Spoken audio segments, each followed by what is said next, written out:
इस क्वेश्चन में आपसे बोला गया है कि the number of spectral line obtained in helium plus spectra when electron make transition from fifth excited state to first excited state था ना।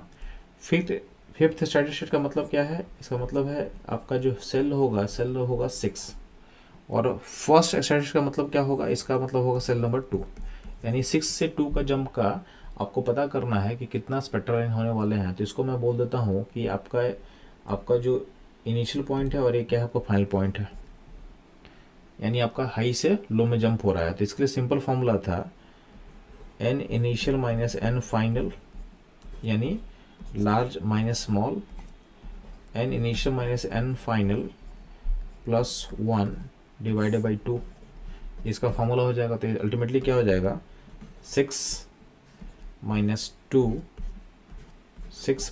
2 प्लस 1 डिवाइडेड बाई 2।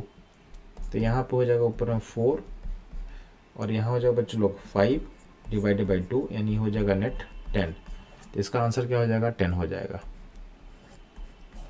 तो ये था इस क्वेश्चन का आंसर।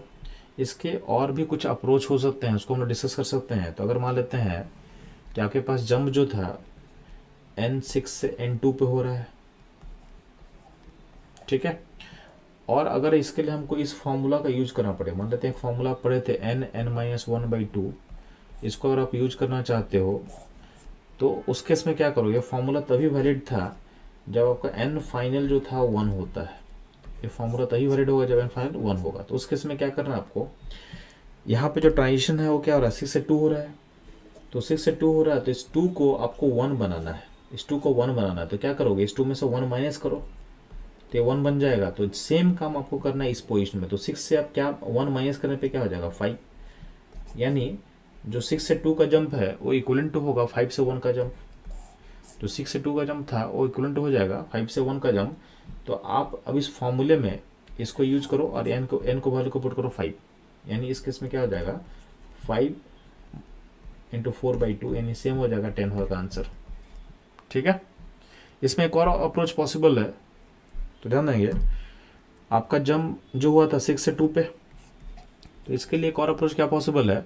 तो आप सिंपली क्या करो ना, आप डिफरेंस निकालना चालू करो। तो बीच में जो भी सेल्स आएंगे, तो 6 को जब बेस मान लो, और बीच में जो भी सेल्स आने वाले हैं टिल 2 तक, उसमें उनका डिफरेंस निकालना चालू करो।